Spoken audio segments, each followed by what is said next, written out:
This podcast is part of the Big Heads Media Podcast Network. Go to bigheadsmedia.com for more great podcasts. Are you experiencing an actual podcast? Or is it all a digitally assembled illusion? Welcome to Things I Found Online. Yeah, joining us today is visual effects artist Eddie Yang. I'm Jamie Alcroft here with a panel full of curious fans, full of fun questions for Eddie. We have today Danny Mann, Dan Lawler, and our host, Louise Palenka. Thank you, Jamie. I think Lori's going to be joining us. Oh, she is. Well, Yeah. I had her name here, and I left her out Accepting for because Lori. I saw the specter of her visage. Okay. Well, then Lori Rogenkamp. And she's going to be here, too. extremely lifelike. So our guest, that's because our guest is visual effects artist Eddie Yang. Eddie is a sculptor, designer, visual effects artist, and digital 3D printer in the film, TV, and video game industries. He has created characters for Iron Man, Avengers, The Amazing Spider-Man, Dark Knight Rises, Men in Black, and many more. Eddie, if you would, kindly tell us about your career, about D&D Creative, and your history with Rick Baker. And you can't read In off the under link. 5 words. You can't read off the link. This has got to be all. Yeah. Look, it's Eddie online. Off the top of There's your only head. 3 people in this room that can read that This link. is exciting. Rick Baker was always my idol, and that's kind of where it all started in school. And what did Rick Baker do, just for the people who don't know out there? He is a 7-time Academy Award-winning makeup effects artist that did Harry and the Hendersons, The Grinch, American Werewolf in London, Michael Jackson's Thriller. He was on the making of Thriller, which played on MTV 20 times a day. Yeah. Doing his life cast and all that stuff. Don't touch me there, Rick. So he was really the consummate visual effects guy for years and years. Yeah, I mean, he was they called really it special makeup effects back then because it was Special- really makeup taken to another level. Right. You know. So, but he was my idol. Like we would in school, I would talk to the kids and they'd be like, "Oh yeah, Magic Johnson, Dan." Lawler. Yep, they were mostly talking about me back then. That's right. or Danny Mann Or Joe Montana. or sorry. Dan Fouts. They only got as far as the D's.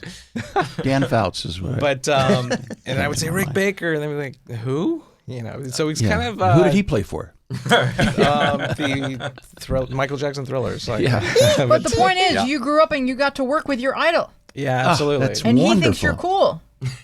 I hope so, but he invites me to his parties. So Okay, that's a win. Still? That's a win. That's a win. Yeah. So what did you That learn is a from win. Rick, and what did maybe Rick learn from you? And what did he serve at the parties? Yeah. burgers usually. Special effects. No, Rick. Just my first day there. There's like a picture of me with him. It was literally taken on my first day, and it was you were kind of numb everywhere. You didn't know what to do. It's like I've been doing this all my life in my own garage, Yeah. and now that he's here, suddenly my fingers don't work. Like nothing works. You know? Yeah. It's like nerve-wracking. That was the first day, but he's incredibly kind. Just an incredible artist. He actually does the work himself. Unlike most people in this business who own businesses, they actually eventually run the business And they farm out the work. or they hire people to do Yeah. the stuff, right? But Rick was always hands-on. He'd be answering questions from us all day, and then start work at 5, and then work all night and stuff. So he's the artist's artist. Like everything you see that comes out of his studio was actually his hands. The Grinch makeup, the Michael Jackson, American Werewolf, all that Well, stuff. American Werewolf in London. That was one of the most powerful scenes that I think I've ever seen in special makeup effects. Yeah, it was groundbreaking at the time too, because there was 2 competing werewolf movies. One was The Howling, right, with Joe, and that was kind of shot in the dark, and it was like creepy and more horrific. John Landis shot American Werewolf in bright daylight, right, or The Room. It was like brightly lit. You couldn't hide anything. No. Right? So it's like everything's out in the open. Like usually, if there's some mistakes or something, you could hide, I don't know, seams or something like that. But Or a this was- Starbucks coffee cup in the scene or something like that. Yeah, that has happened. That happened to me once. It happened to us. We have a on this video that's going podcast. to illustrate how Eddie does what he does, because to people like me, it's just like, well, how does a human do that? So roll videotape. Is this music playing while you guys work? Yeah, Sure. So what you're it's saying here is this is That's your actually project that we're my doing for partner, Blizzard. my ex-partner, In Steve. the end of May, Steve, yeah. there's We had going a to be studio launch together, for the new Alliance. game called Overwatch, and it's their first-person multiplayer action shooter. And so what we're This doing was for them for is we're a making Blizzard 3 campaign. giant action There's a figures, very one of popular video game Tracer, called one of Overwatch. Genji and And Pharah. they had a marketing And, what you're seeing campaign here, these where are they parts. released 3 What we've done is we've 16-foot taken the files of the kind of characters toys. and They want them like added action joints figures in here so they in look toy like giant packaging action figures. in 3 different cities all over the They're gonna world. each Oh, be how 12 feet cool. tall. Yeah, it was They're gonna be Paris, giant Hollywood and Highland. That's Hollywood. This was in 3 different cities all Yeah, over the world. Korea So it's gonna and be a big Paris. international 16 launch. feet It's kind of a tall. big Yep. deal. So is that where you still work? Is that Deity or was that No, Alliance? Deity was created after. So Okay. Steve kind of wanted to direct films, which he had done This here's the before. lichen. So he kind of wanted this to is- I have do a something company called different. Elite So Geek. Steve's still talking. And what we Okay, do he is- shut up. He shut up. Finally shut up. Took his band with him. God, yeah. So he's continuing along that path from what I understand, and then I created Deity just to continue what I'm doing and my vision and things like that, and still kind of doing the same thing. So You in a larger space now than when you were in the garage back home? oh yeah. No, he just has a gigantic garage now. Yeah, they just did it at Yeah, a lot of us kids that got into this business all over the world, started parents' garage, kitchens, all that stuff, and baked foam latex. Foam latex was a material that we used. It's a rubber that you beat air into, and it had to gel, and then you have to cook it in an oven and stuff. And then we all kind of did that in our garages and all that stuff. And then we all congregated to LA, eventually did professional. So, like, as a kid, you were just motivated to make toys? Like, all the rest of us are trying to buy and steal and win and get these. You were just, I'm going to make my own. Yeah, it started with a book called Movie Monsters by Alan Ormsby, and I was given that when I was 7 years old in 2nd grade, right? It's this little girl gave it to me, and then in the back it taught kids how to make themselves up as the classic Universal horror monsters. Dracula, Frankenstein, the Mummy, and it taught kids to use whatever they can find at home, paper mache. Got into my mom's makeup kit, and whatever she wasn't using, I put into my So own. did I, but that That's how was I a whole started. other story. Yeah. So, but from that, kind of evolved into, experimenting on yourself and creating that these too. characters. Did you have epic Halloweens? Yes, Halloween was the biggest thing for any of us doing this, and for me especially. It was bigger than Christmas. It was like, what could I be this Halloween? What can I? So what were some of the highlights? Blood.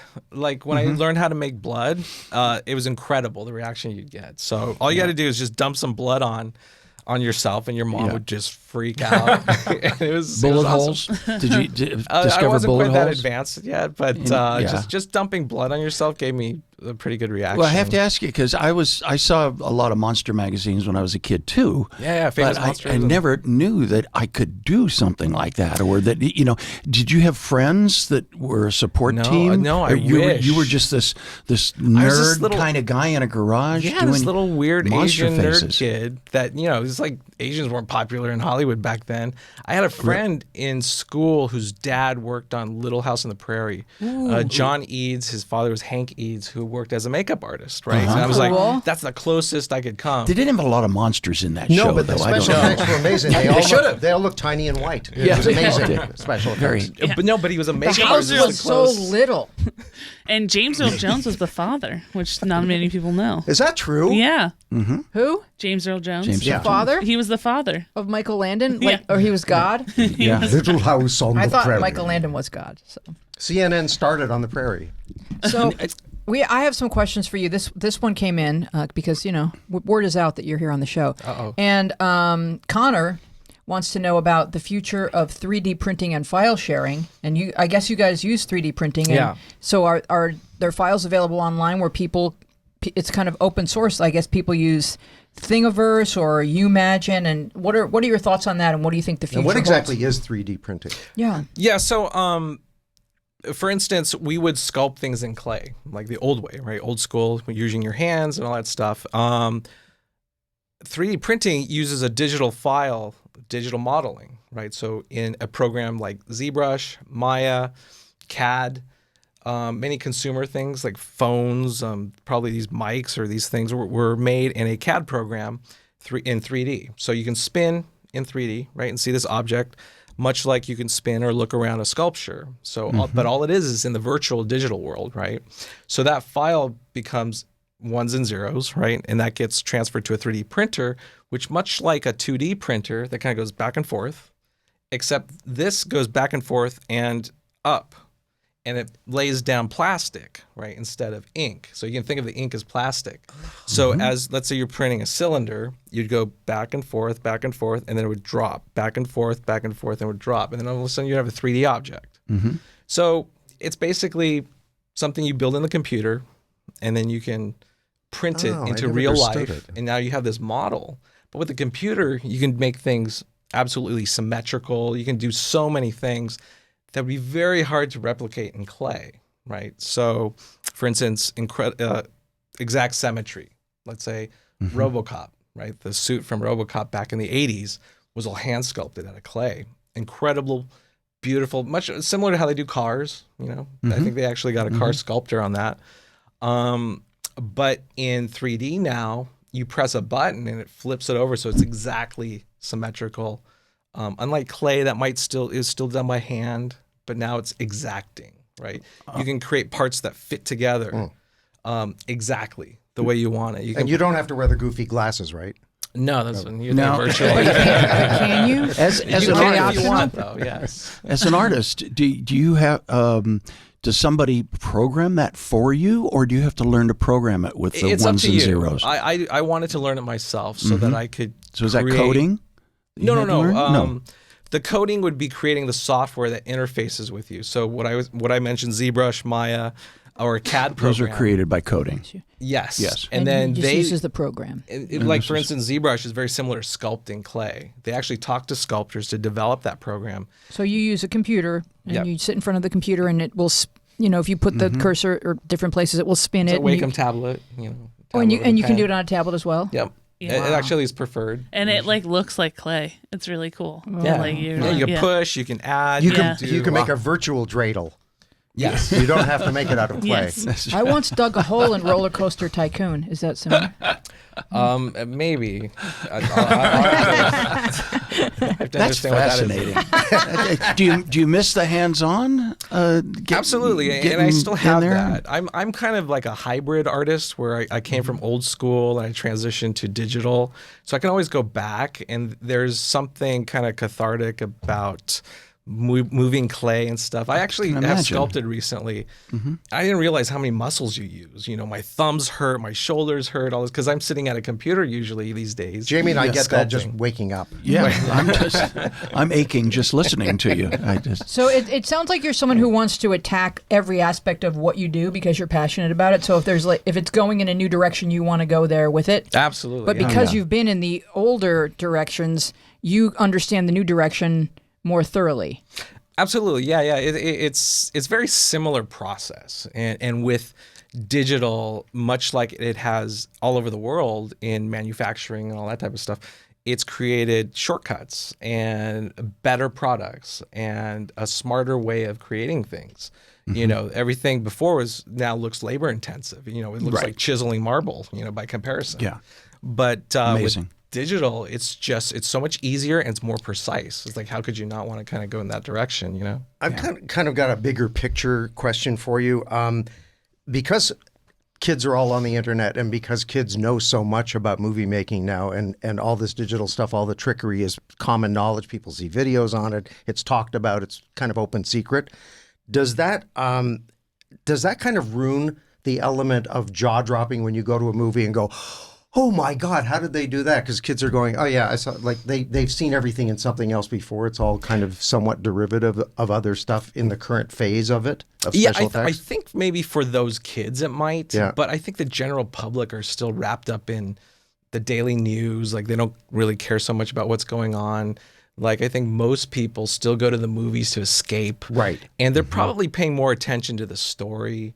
And they're assuming that the effects are seamless and, you know, and with a high quality production, they pretty much are. Because when you do effects, you don't want it to be necessarily the center of attraction. You right. want it Oh, to there's an kinda- effect. You want it to be, Yeah. oh my God, that's part of this world that we're... You want it to advance the story, right? And let the storyteller tell the story. That's the goal, is to have the effects be seamless. And you also want creatures to have a heart, so they show emotion in Well, their, yeah, well, that's up to the director because everything has a purpose, right? So when you read a script about a monster, you're reading it, and then you need to understand what the director wants. The director might, after reading the script, he might be like, I need this to instill fear in the audience in 3 seconds, you know, or I want the audience to laugh when they see this. You know what I mean? Then you design something funny, and then there are certain characteristics in design principle that you add to make it funny. So you kind of have to have the soul of an actor as well as being an artist. Well, I don't want to step on I- actors' toes. No. Oh, I was wondering, bouncing off his question, do you go to movies and when you see special effects, do you go like, I could have done that better, or Loudly. do you, yeah, or do you go like, oh wow, that was great? Yeah. How come Especially, I didn't think of that? yeah, absolutely. I mean, especially my younger years. I mean, these days, digital is so powerful. Yeah. Everything's done in post, right? After, so anybody can critique it, and if something doesn't look right, assuming they have enough money to fix it, you know, movies are almost seamless these days, unless they don't have the budget to do it, right? But yeah, that was always part of it. It's you know, but probably similar to a musician going to listening to the new album or something. Oh, that person, whatever, you know. Yeah, but you still can get swept away because it's that kid in you is still there going, I love this. This is awesome. I always surrender when I go into a movie. Totally. I just totally let go. Like the Lion King take movie, me away. I mean the story was pretty much the same, and I enjoyed it because I was fascinated at how they were able to make it seem so lifelike and how they were, you know. So I thought that was amazing, and yeah, it wasn't like they weren't rewriting the story or anything. Right, and I think that's kind of a nod to the filmmakers. Is like it's a great story. They can retell it as many times as they want, put a different kind of surface on it, right? Yeah, and essentially sell it as a different movie, but it's kind of the same thing, you know. But yeah, visually, there's so much work that goes into all of that. I have a second question because so I'm a fan of R.I.P.D. You are? Yes. You're the only one that went this. I read the comic books a while ago, but or the graphic novel, but then I also watched the movie, and I really liked the movie. But I thought it was interesting because in the graphic novel, if I remember correctly, the monsters or the dead are more like monster-like, but in the movie I still liked it. I still liked the special effects, but they were more like inflated. I like how they got inflated almost to the point when they were found out to be dead. Is that something that you guys as a creative team figure out, or is this something where the director, like you were saying, like I want this, and then you have to go do that? It's mostly the director is the driving force, right? So he has the ultimate vision, and he's the one that communicates to everybody. And funny enough, that project, I think everybody in town that's a designer or creature person worked on it. Like everybody I know worked on that movie and did designs for it. And I'm like, oh my God, how did they afford this budget to hire R.I.P.D. everybody? I didn't see it. It was good. I really liked it. I was hoping What does for it stand for? Rest in Peace Department. Okay. Oh, It's okay. basically about so I'm going to start from the beginning. So the beginning of the movie. Start with the end. Work your way back. Yeah. No. And then they all die. So Ryan Reynolds he plays a detective who dies, and he gets sent to the Rest in Peace Department, which is where him and Jeff Bridges have to go and find dead people who are pretending to be alive on the surface of the earth, and Plausible. then bring them back to the Turns dead. out it's all a DMV. Yep. That's where You all. knew Jeff Bridges was going to be involved. Yep. It's sort of like a dead version of Men in Black. Oh, Eddie, that what it I was think Eddie, about? you told me you were flying to New York for the premiere, and they were showing it on the plane. That's how bad the movie was. Do I have enough fingers for the number of times Jamie has told that joke on this show? Anyone? Show of hands. Twice. Dan, you have a question for Eddie about eBay. Well, yeah. I mean, when I was growing up, I was all about the action figures. You know, the toys. I'd watch the movie and I'd get the toys, or I'd watch Transformers, which was actually based on a toy, right? But I think it's the only way that it went that direction. Oh yeah. Or Teenage Mutant Ninja Turtles or whatever. And I was always, I mean, I would pull them out of the box and smash them into each other, and they would fight all day long, and they were demolished within a relatively short period of time. But I mean, the move is to leave them in the original packaging, right? That's how you get thousands of dollars on eBay. A 7-year-old Years doesn't later. know that. I know, fun. and they shouldn't. Don't tell them. Play with the toys. Yeah. But I mean, that's still a thing, right? A big secondhand market for the toys. Yeah, that's what I heard. I mean, I don't collect the toys necessarily. I know people that do, and they have them like kind of stapled to their wall, I guess, or set. No, you set can't up put You in the can't packaging. staple them. No, Come you, on. no, you Be can't careful. put you can't put a I think it was staple in on that a box. ledge. Like in 40-Year-Old Virgin, they're just lining the Yeah. walls of the room. and Dan's got whatnot. his toys for sale now. Their label is previously enjoyed. Yes. Yeah, I've made my own packaging. It's pieces of action figures. Yes. But there is a market for this kind of stuff because people do have collections and Absolutely. There are collectors that are, extremely wealthy, like CEOs of corporations that call people, some of my friends, right, to sculpt and make them custom masks, creatures.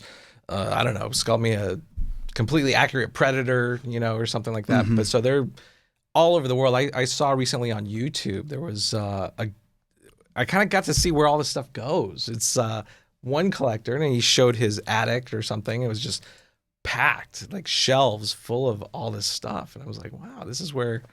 God, years from now they'll have barn finds. Yeah. And they'll be collectible. well, there they are on action eBay. You figures. can shop. And how does it make you feel when you see your action figure hit the store, something you've designed?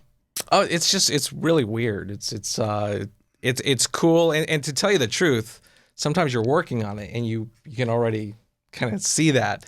So when I was working on like Dark Knight, right, Catwoman's mask, it's like, oh wow, when Halloween comes around, I like to see It's how be everywhere. yeah, Right. Or I like to see how people figure it out. At the time, they didn't know. It's kind of engineered, it's kind of complicated, and it's kind of tough for people to replicate it. But they didn't know that at the time. They released an image of Anne Hathaway with these goggles, and people were just commenting like, "Oh, why is she wearing these awful '80s goggles? That's not Catwoman. It has nothing to do with Catwoman." They didn't know it flipped up and all that stuff at the time. So I was reading the comments, and it was just like, "Oh, this is hilarious," because I know what's happening. Have you noticed that people online have opinions? What? Yeah. You're kidding They've me. got Wait a a minute. thing or two to say Wait a minute. about I'm going to write about it. I'm going to write in about that. Here's how I feel about And it. it seems like in your genre more than anything, like they know more than anyone about how something's supposed to look. Absolutely. Okay, so there's a recent movie that I worked on, and it was called Ilong the Wolf Brigade, which was based on a Japanese anime. Okay. Oh boy. And it was, they had a design already, the anime and all that type of stuff. And I didn't realize they called me, and I asked them where they found me. They said Google. It was a Korean production, I'll be darned. And I asked them where they found me. They said Google. And I said, oh, why did you call? We got in this conversation. They said, oh, we noticed you're good at taking something that exists and modernizing it for the modern audience and stuff like Man of Steel and Catwoman and Robocop and all this stuff. I'm like, oh wow, I never realized that I did that. And so, but yes, I've gone through all of that, and every time something changes, I didn't design Man of Steel, but I saw all of the comments. It's like, where did his red underwear go? And you remove Also one on eBay. thing. Yes. Yes. You take the S off the front of his shirt, and everybody bitches about Right. it. You remove something iconic that people grew up with that they love, and yes, they're all up in arms. But at the same time, the director's trying to attract newer audiences, younger people. A lot of younger people aren't going to buy blue and red spandex. They want something more intricate, more complex, more Yeah. today. I love that the costume's the issue, yet Superman kills somebody, which is an oath he swore he would never do. And everybody's like, yeah, that's fine. That works with the story. I'm cool with that. But the S, yeah, But the I'm, S, I'm they're- sorry. they're- I got a lot of goodness. problems with I guess you do. that part of the Yeah, you should see somebody about that. yeah. Now, how do your kids feel about what you do? Do they think it's cool, or like anyone else's dad, is it like, oh my god, dad? Jeez. Funny you should say that. My oldest son Liam, I have 3 kids: Liam, Tara, and Landon. Aw. And Liam's 10, and I guess he started Googling me or something. Did he really? And just like That's how it starts. Yeah, so he kind of found out, and he asked me, like, "Are you famous?" I'm like, "No, I'm not by any means." Everybody's famous these days. Well, I guess with the internet, right? Yeah, everybody's, yeah. So it was really sweet, and That is. so he started looking up stuff, and I have this other side business, and he kind of looked that up. Oh, we're gonna get to that. And but you start talking about that, and it's just, Louise's eyes I'm just like, lit up. wow, Have you ever taken them to like your work or anything? Yeah, and they're not too excited about it. But I'm sure it's better. My mom's a CFO for a company, and she used to take me to her work and have me alphabetize checks. Really? So I have a feeling that Can you make was that into an action figure? It was slightly better. How Paper cut exciting. Just like a child in tears getting paper cuts, It's Edition Girl. going, I just want to eat lunch. lead's always popular. All right, who has questions? Any of you guys, Thomas or Francesco, anybody? Questions for Eddie? Well, You can I just do you remember? I do. It's okay if I ask a question. Yeah. Okay. I could move over there, but to me the image of Lon Chaney as the Phantom of the Opera. Oh yeah. What- Lon can Chaney. you find that? It was the most transitional thing in my life as far as horror movies Yes. are concerned. I just thought that Me was too. the most you too. Okay. There's a picture of Lon Chaney Sr. with his makeup box open. It was a tackle box. Yeah. And like these faces floating out. And it was labeled Man of a Thousand Faces. Yes. And that changed my life, right? As well as many it? other things. Really? I ran home, found the closest thing I could find to tackle box, put all my mom's makeup in it, so I could, be just like him. That was the first kind of inspiration. I think that might have even preceded that book I got that I mentioned. So is that when there you it is. realized that that could be a career? No, I didn't know it could be a career. I just knew I loved it. Is that just horrible? That's just Oh, man. So Yeah, that was all done with like wires around his eyes and makeup and tape pulling up his nose and dentures. Yeah, like dentures in his tackle box. It was just so cool. Oh, tape pulling up his That nose. is so cool. Yeah. I can relate. Yeah, Jamie can relate to that. All right, we're going to be right back with some really, really exciting details about how Eddie met his wife I'm on staying. Match.com. But first, this commercial break.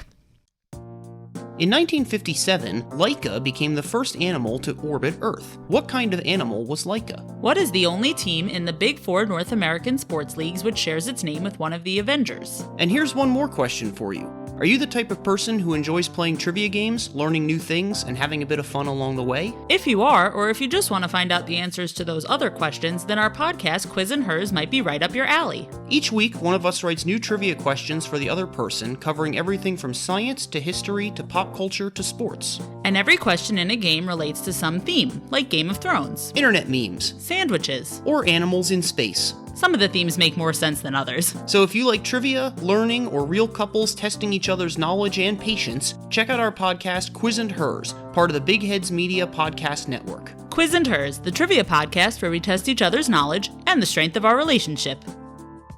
Aw, Here's how to order.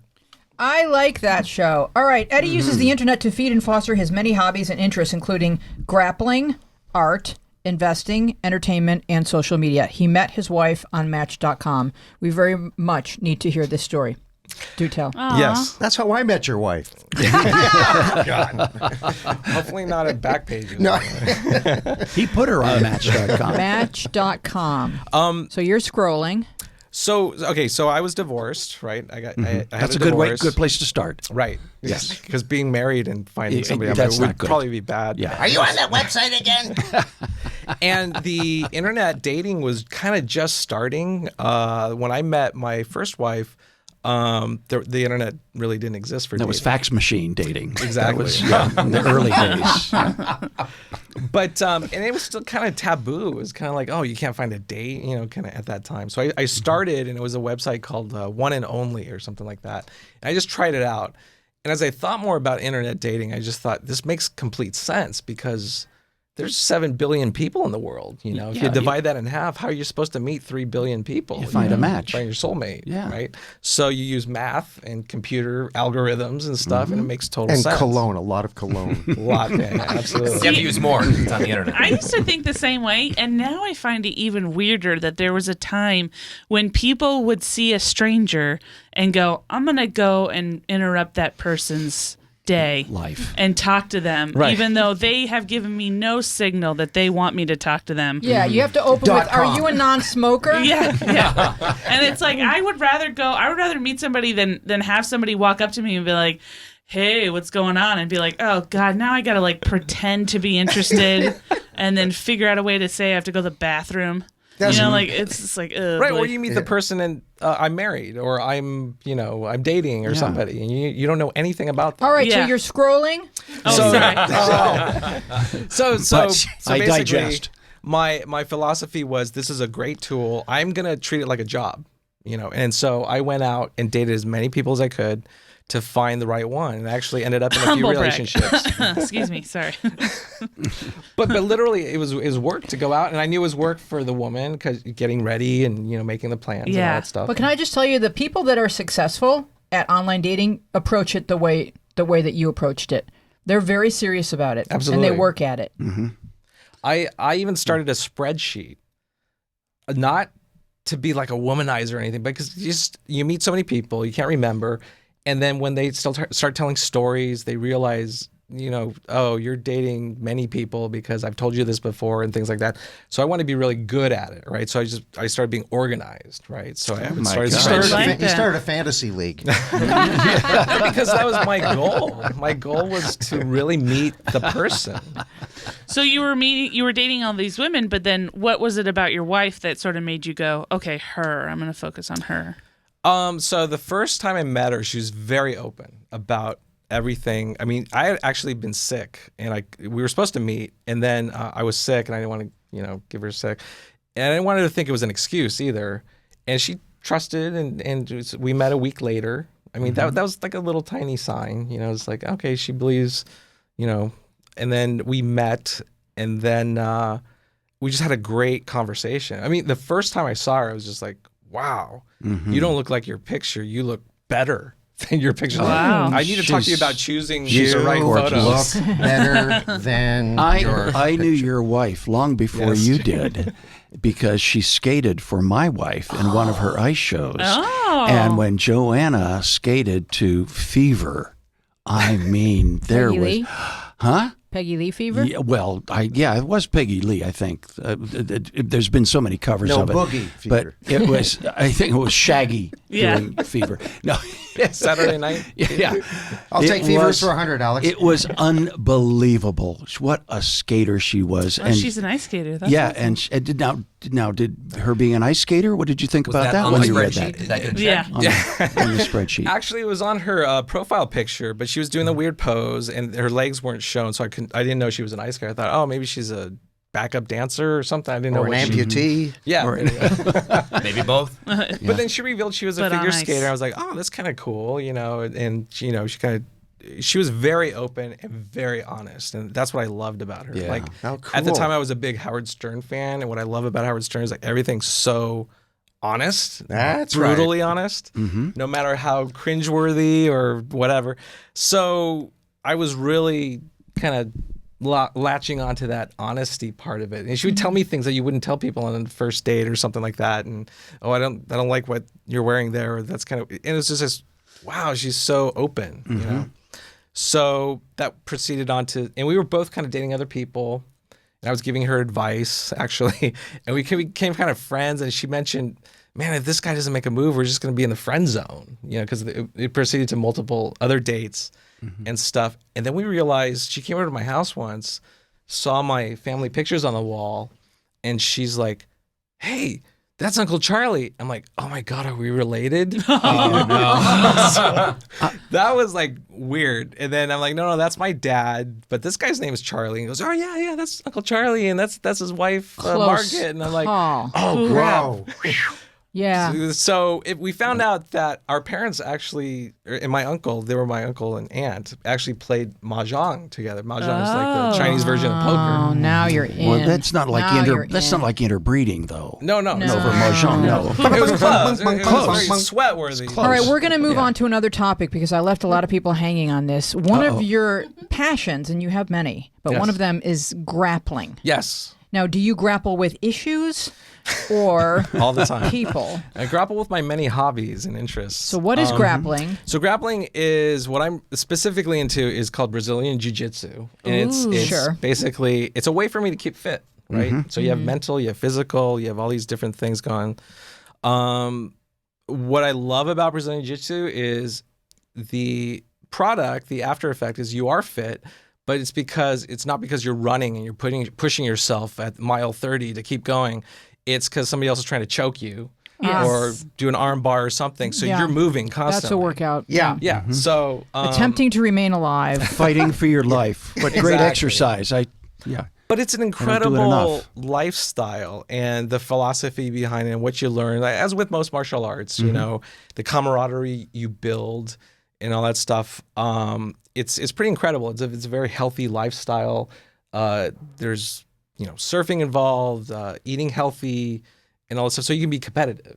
And what you can do is you can actually go full 100% and not really get hurt. So because you tap out. It's Yeah. like what you see in the Oh. UFC I can't when there's two breathe. guys Okay. hugging each other. Your safety word.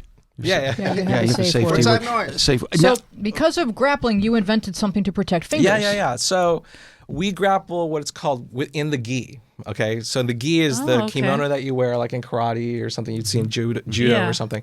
And because you're grabbing that all the time, like 3-4 times a week, your fingers start getting really messed up. It's like almost early arthritis or something. Okay. So I hurt my finger on my training partner, Neil Bernardino, at Jean-Jacques Academy, which is where I train in Tarzana.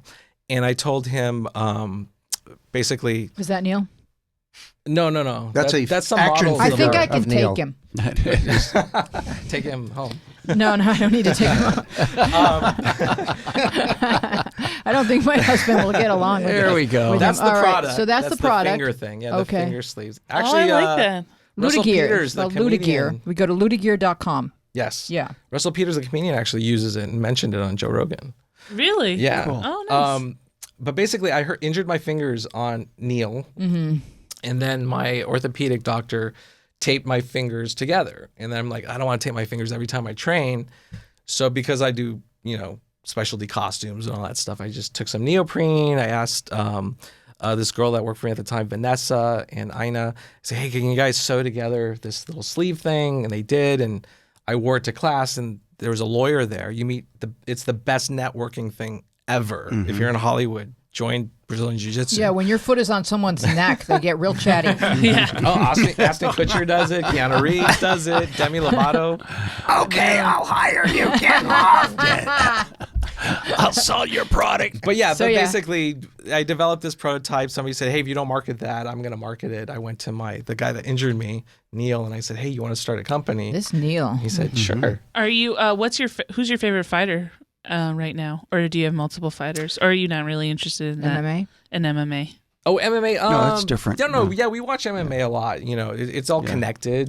Conor McGregor was a really exciting fighter right now. Masvidal has just beat Nate Diaz. He's like incredible. It's such a short lifespan. It's like people you don't reign forever, like football or something like that. But Because you die early. Yeah, a lot of injuries. Yeah, I was champion for an hour. Or you get injured. Yeah, you get. Right. That's I tried to do jujitsu, but I hurt my knee really bad. So my goal has been to go back. But my first time there, I had a little bit of cockiness because I was like, I'm 340 pounds, and I love how I said "huh" at the end, like that was going to be the big deal. But I was like, nobody's going to be able to flip me. I know my body. And this guy who was about your size was like, just trust me, it's going to be jarring, but I'm going to flip you.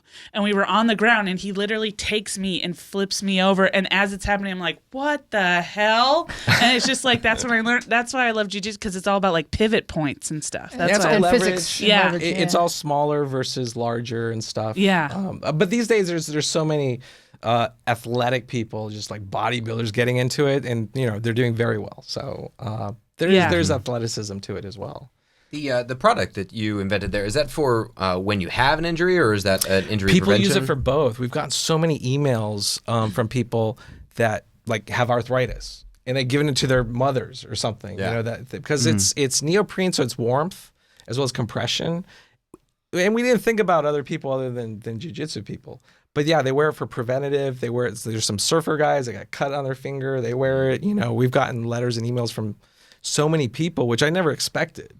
Saying, I quit training and now I'm wearing this, and man, my fingers feel 100%. But their handwriting is goofy, right? Absolutely. Now, do you know if this injury happens a lot with non-gi, Or is it mostly just No, non-gis not so much. Yeah, Okay. they don't wear it so much. But some people I have seen them wear it because they just don't want to. A knee can Yeah. kind of Jam you up. jam your finger the other way. Can you So- wear it while you're fighting? Is that legal?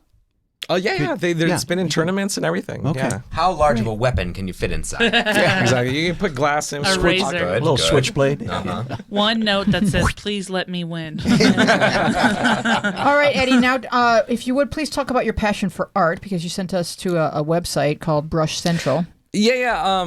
So basically, art is where all of this has evolved, right? From doing makeup effects and stuff to my passion was always not doing necessarily the small prosthetics on people and changing them into characters, but it was more like the entire body or creatures and that type of stuff. So ZBrush Central is a place where a lot of 3D artists, so all these artists are creating everything in 3D, and which is kind of like a sculpture. They could actually print all of this stuff. And this is all done on the computer, and they've done texture maps, skin maps, normal maps, all this stuff. So everything we're looking at on this site is 3D, Yes. but we're looking at it in 2D. I'll be done. Yeah. So they could probably So we can't they're- walk around it. Exactly. They can print it out into a toy, whatever. So there's some amazing artists. There's so many because it's become global now with the internet, right? The internet's so powerful. Like this collection of incredible, essentially sculptors. So right? are these people that all would have used 3D printing? They would have designed They it on can. using a program and then bought a 3D printer, or how are Yeah. these creations? Are they here? How did they get here? So most likely they were in a program and they rendered it. It was what's called rendering, which you can set up lights. It's like a virtual photography studios, let's say. Okay. You can put virtual lights, cameras, and all that stuff, and render an image. So it'll print out an image in the computer. Mm-hmm. You print out 24 images per second. Now you have motion, right? If that thing were to move. Mm-hmm. But right now they're just showing off their kind of design skills. And it's So like they 2D. haven't actually made them in the world using a 3D. No, yeah. They've just made a An digital image. 3D image using a program. Yes, where you yes. can spin it. And They can spin do it if they want. When they load them on that website, do they ever have it so like you can use your cursor to make it turn? Maybe I haven't really seen it, but pretty much when you go there, it's like a professional's website. People that go there know that it's a 3D object, Right. And they just kind of want to see their design sense, and you just need kind of one image to show that off. I see. So that is an incredible website to discover new talent all over the world every day, constantly. It's incredible. Do you go there to look for talent to Absolutely, work with absolutely. Or inspiration even, for when I have to design something or I get a project, I'll go like, oh, wow, that is so cool, and it'll inspire me. I want to rip it off, Yeah. whatever. Good. Well, good artist copy, great artist steal. Yeah, Picasso. Yeah. right? Picasso. Yeah. So if an amateur like me bought a 3D printer, and what do you fill it up with? Like what's your toner? It's this kind of spool, and it's called filament. It's maybe like a 16th inch thick. This kind of Like plastic. fishing line. It's like a hot glue gun. So Oh, if you use a hot really? glue Like gun hot glue. for I crafts, was picturing like yeah. crunchy ink. Oh, okay. And then if I were to make a 3D design of Jamie, and then I were to print it out in the 3D printer, then would I paint it to match him? yeah, whatever do- you want. What's your goal? If it's to make a lifelike statue, I'd like to have a shrine. It's to replace Jamie. Yes, right. I see it coming now. Yeah, I see it happening. But so there's a lot of this going on where people are like, Dad, for Christmas, I want a 3D printer. I want Jamie. I'm sure. And so what Yeah. are hobbyists doing? Like what types of things are they making? Are they making things that they would actually use, or are they just making things for fun? Like are they making a toaster? It's endless. I mean, I've heard like there's parts. Okay, for instance, the filament thing, that the spool of plastic that goes in a 3D printer. They have a file for that where you can hang it off the back of the printer with this little thing. You just print it out. You stick it on the back of the printer, and the spool can hang off of it. In the future, if your high heel breaks and shatters, I don't know, Gucci or somebody can have a file online, and you can download it and print out a new heel. It's endless. Whatever you can think of, you can start a business probably, and have these files. There's people that want to do cosplay, and they have Iron Man helmets on there, for free, and you download it and you print it out. The big controversy recently is guns. You know, it's like you can print a gun. Yeah, I read a little bit about that. Right. And they, the legislation's up to the government to determine what's safe and all that stuff for people.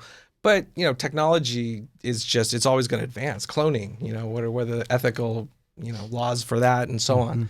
But the technology is amazing. It's exciting. Where we went with makeup effects, I'm kind of going back to makeup effects, we did foam latex prosthetics, then we went to silicone because it's translucent. We've kind of explored as much as you can, but digital is still a growing industry. It's up to whatever imagination that these creators, engineers, artists can come up with this technology. For instance, you can print a chain link that's all linked together, assembled. You can print together gears, and you turn this knob and it'll spin and it'll work right out of the printer. You don't have to assemble anything. Can you print a 3D printer? Probably. Yeah. I imagine like the chicken and the egg. Can you print a spool in case you run out of a spool? Yeah. You know? as long as you have another spool. Yeah. All right, It another becomes one. like an MC Escher thing. Do you have a question, Danny? Just before the show, you and I were discussing this, and I wanted to just do it within the show just to kind of hear your answer again or expand on it, was that those of us that are a little older grew up on all sort of old black and white movies and horror films, and we saw some of the, when I say cheesy effects, at the time it was amazing, but little, you know, matte stuff and little paint stuff that was kind of like, all right. But we were horrified by the films because we were young and impressionable. Yeah. And then over a period of time, as effects got more amazing, we saw digital stuff that were just jaw-dropping. So kids that are growing up already in that age that didn't see that progression, what are they still in awe? And are they still jaw-dropping over stuff when they've seen Titanic and they've seen, you know, New Zealand turned into another universe, all those things? At what point will they go, oh my God, I've never seen that before? Right, and I can only speak from my personal experience, imagining as a child today, because when I looked back at the old effects and things, you know, I thought, I see how they did that, or I see that. But I also had a reverence and remembered without them, we would never be here. You know what I mean? And it took... But they don't have that perspective, though, do they? Unless they've looked back. Like younger kids. Well, yeah, I don't want to speak for them, but right. I assume that some will be intelligent enough to know that we arrived here because of, you know, stepping on our forefathers', you know, talents. Do you see the art form the way it is now? Do you see a place where it's going to go to another, absolutely. Yeah. like it will keep expanding and growing, where you will go, oh my God, how did they do that? Yeah. And remember, go ahead. The technology is only to serve something, whether it's the storytelling in a movie. Right. What we do is only, you know, to serve the story. Although, you know, there's some exploitative films that are just like, you know, based on this effects artist or the effects that have never been seen before. And, yeah, that's a selling point. Yeah, it's just business. effects and nothing else. Right. Yeah. It's going to always advance. There's so much, I believe, just so much more in digital that you could do to advance. Filmmakers like James Cameron, whatever, you know, he's always... I think when you talk about standing on the shoulders of giants, it's going to be exponential, because your kids are, and Haley or anybody's kid that's interested in something, it's available. All your research is right there available. You know, we had to go take the bus and look through record bins and hope that you'd find something. Everything's so available. So if someone's really interested in what you do, they can look at Lon Chaney and they can look at King Kong and they can look at everything, and they can see all the shoulders of all the giants that everyone has stood on in one afternoon. Absolutely. And then who knows? Yeah. It's like we're breeding a generation of geniuses. It's inspirational. It really is. Yeah, they go and see that. What was the Cyclops? And was that Aladdin or Sinbad? Oh, the Seventh Voyages of Sinbad, or something like that. The Seven Voyages of Sinbad. Was that it? Yeah. Yeah, I think so. Oh, it was fantastic. Which is the one that had where he was fighting all the skeletons. Jason and the Argonauts or something. I mean, that was Jason and the Argonauts. I started getting into Val Lewton movies, which are these old B movies. Yeah, there he is. Where they used a lot of they basically were the first movies to introduce the jump scare and all that stuff. And it's interesting to me because it shows that like you were saying with James Cameron, it's all about like the technology that you use. So I like that you said that, because it's like I like to see movies where people are taking the stuff that they have and pushing it and doing something crazy with it. So I think no matter what technology it is, I think as long as people are testing the bounds of what it's able to do, I think that's great. Again, very few people go to movies saying, I want to see the effect. They want to be entertained. They want to leave this planet for 90 minutes. They want to feel something too, because if you think about the E.T. or Avatar, you just think about.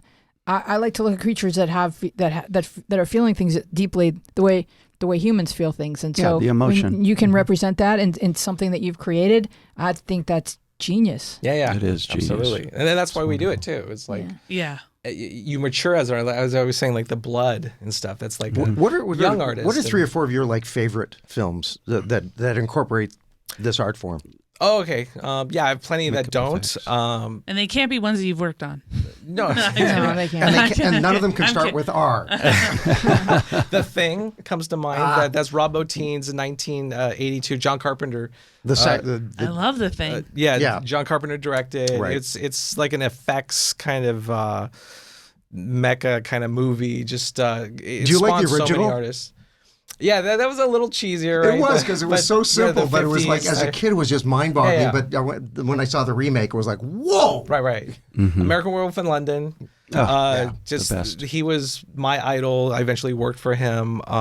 That scared the crap out of me. I was still like 11 or something, and I'd never seen that much blood. But it was done in a comedic kind of way. It was a comedy. very horror. campy, funny very blood. campy. Yeah. It was a weird combination Very of campy. genres, which was very cool. Yeah. Greystoke, Legend of Tarzan. That was another Rick Baker creation. We created these fantasy kind of apes and stuff. Christopher Lambert was Tarzan. It was really high quality, kind of cool take on Tarzan with these cool apes. There's so many. Legend with Tom Cruise. That was another Rob Bottin created this devil on Tim Curry. This iconic red makeup with these huge black horns. In our industry, it's the epitome, the go-to demon design. Yeah. It's just amazing work. I mean, I could go on forever. Robocop is like Rob Bottin, who's known for these First one, organic the original things. or later? The original. The original, Robocop. yeah. Rob Bottin is known for doing the werewolf from The Howling, The Thing, what I just mentioned. I'm old. No, you're not. And what are we? Total Recall, all these things. Then he creates this robot suit. And it's just like, wow, you could do hard surface. It's almost like 2 different brains to design like a hard surface and organic stuff. So those are just a few. Mary Poppins. Yeah. Yeah, when she exploded, I did not expect that. I did not see that coming. Umbrellas don't usually fly. Yeah, I know. It was. Eddie's on social media every morning as well. He's on Facebook. He's on Instagram. So what's your routine? You get up and... Yeah. Facebook, I've realized, man, a lot of the news headlines come from there almost more than... Then I'll go to the CNN, CNBC's, whatever, and look up stuff. Why do you think we want to do that instead of just turning on the TV to see what the news is? Why do you think we want to know what our friends think the news is? It's easier to pick up your cell phone when you're in bed. We trust them.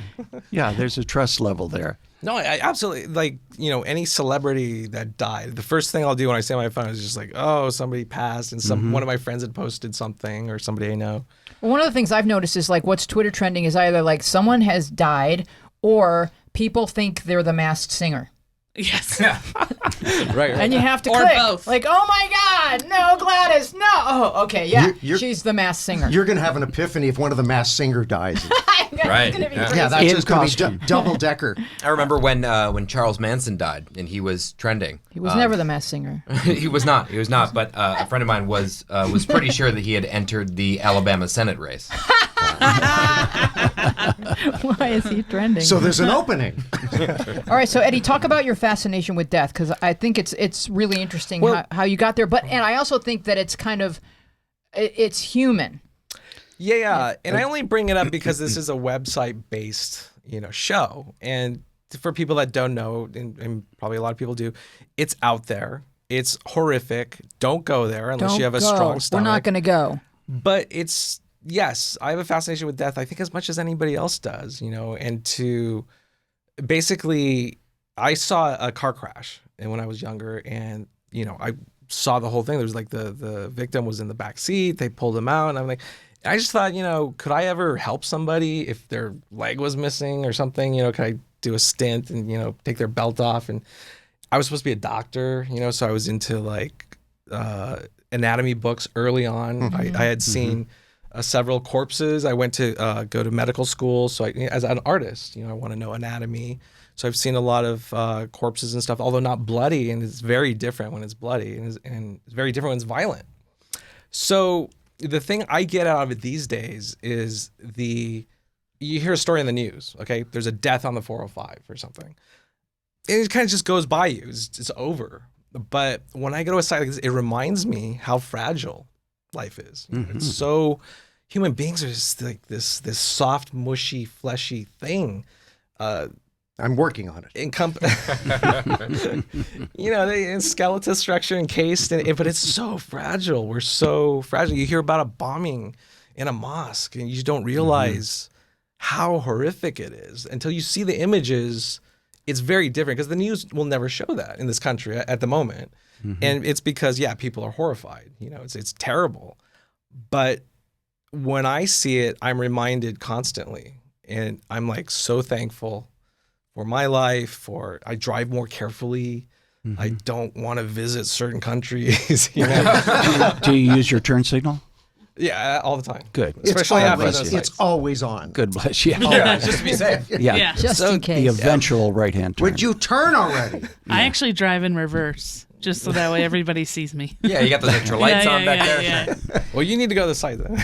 Well, Oh, she'll be there soon. Dina tell you has what. a question for you. If Yes. Dina would step over to the microphone, and this is going to be our What's Twitter Trending because Dina wanted to talk to you about the Sonic trailer. I don't know if you're familiar with what happened. Sonic Yeah. Yeah, it 2020. was very, very controversial. Sonic the Hedgehog? So there was a there's a trailer. movie. Well, Dina's going to explain what happened. I feel like I'm going to do karaoke right now Yeah. as I'm holding this microphone. So I think we may have touched on this a little bit, but I just found it so interesting that so they released the first trailer, and I guess ostensibly they wanted to have a Sonic who was like a real world, like organic creature who exists in nature. That's how they wanted him to look, and You mean like everybody. a hedgehog? This particular blue hedgehog. Yes, exactly. And everybody was like, nah. And then they there's just the before released and the after. new. So the before is like, yeah, he looks, except for being blue and animated. This, if you encountered a hedgehog in nature and dipped him in Smurf dye, he might look like. And gave him braces. It's an interesting concept. teeth Like and this is Human teeth. a character from a video game, but we're gonna try to make him look like he's of this earth. And then he looks kind of the way he's supposed to in And the people new. were like, no. So Which is which up there? it's interesting. So on the left, you see- which one looks better to you, Danny? I like the one on the right. I'll take the one on the right all day. Yeah. You're right. You're on the. We wanted more adorable, less hedgehog. So what I found looks like- what I found interesting is that the studio really listened to audiences and did what people wanted, and I think that's such like an interesting development in how like the relationship between the movie going audience and the people that make movies that like didn't exist not that long ago. So they took the feedback because they had released the trailer, and now they've released the new trailer with the new and improved, Right. more cuddly hedgehog. And Ryan North tweeted, "In my considered opinion, the fact people are saying it's a conspiracy. Sonic was always going to look like this, and they did the old trailer to get press. Shows what a successful redesign the new Sonic is, and also how insanely hard the animators worked over the past few months." So. Do you think that could happen, like where they made him one way to get people all excited, so they could make him another way, like New Coke or something? I'm not sure it was like that. I mean, it could be a spin just to sell more tickets or just to kind of gloss over what actually happened. I just want to say that the directors are often put in a position of incredible pressure, especially taking a franchise and knowing with the Right. directors that I've worked with that have worked on Batman, Superman. I mean, there's incredible pressure to make the fans happy, the original fans, to get new fans. So I have to say that right off the bat, that guy has a lot on his plate. And the hedgehog community at large. Absolutely. The blue hedgehog. and PETA and all that stuff. Now, what do we know they're doing about cats? Because that is goddamn terrifying. that trailer is just Absolutely. scary And if enough beyond people belief. say what you say, maybe they'll redo that too. But Yeah. that might be a little more difficult because they got to do reshoots. But it's interesting that if they did listen and they did have the time to change it, and if it is for I think it looks better too. I agree. I think the more human version of it doesn't look, quite as cool. But for instance, the guy I worked for before, Rick Baker, he would tell people right away his opinion and say, you're making a mistake. The Grinch, for instance, they wanted to paint Jim Carrey's face green and have it Jim Carrey and no prosthetics because they're paying for Jim Carrey, you know.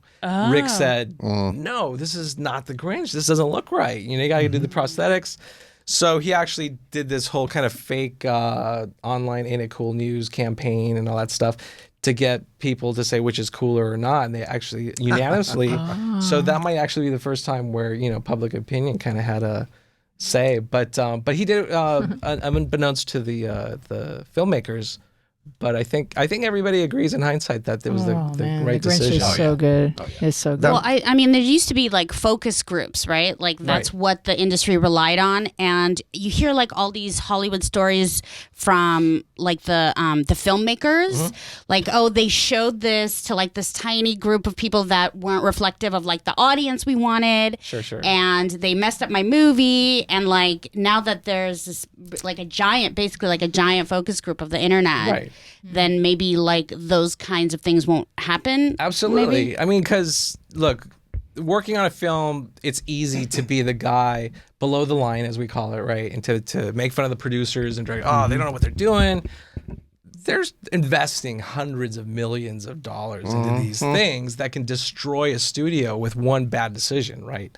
So whether it's focus groups, whether somebody smart comes up with an internet focus group, which encompasses a larger audience, you know, it's all kind of a way to hedge risk, right? Because if the movie studio is successful, you're successful. They'll hire you again. You know what I mean? But then artistry is commercialized. Yeah, it's going towards the direction of the whim of the masses rather than the integrity of the artist. And that bothers me. And it should, but at the same time... Thank you. Okay. At the same time, there's got to be a balance, because you have art house films that maybe have no audience. Nobody's going to go see feedback, it. Yeah. But, you know, people in the industry are like, oh my God, this is a masterpiece. Beautiful. Exactly. It's like, but who saw it? Exactly. Yeah. And Pandora. My philosophy is there's always got to be a balance between art and commerce. That's everything. That's Fashion, true. cars, anything, software, any industry. Yeah. It's got to look good. People got to aesthetically like it, and then people need to get into their pocketbooks and buy it so that we can afford to make it. So you have to acquiesce to the masses. It's always a fight, no matter what industry you're in, right? So I also think there's a time where like invention happens or innovation happens. That's what I meant. Sorry, innovation happens where then it changes the art and commerce. Then it becomes that is the new thing, right? And then it just keeps going. So. But yeah, I agree. I mean, I think it's just a tipping point. It's in everything. Absolutely, comedy. What you said. I've noticed anything that's original, like because it's so difficult to create something completely original, never seen before, because you always kind of rely on what's been done before, and people know it's safe, and even studios like that. But to create something so original and then have a landslide of people applaud, and it usually happens if it's so original and done well.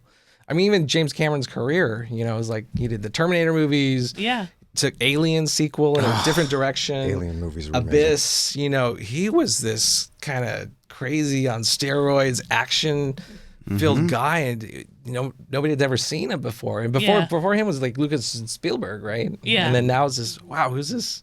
He made the Titanic look like a boat. All the big waves were someone taking a big risk, and then it's like, give me the next, and then that happens for a cycle, and then all of a sudden someone's ready to take another chance again, but.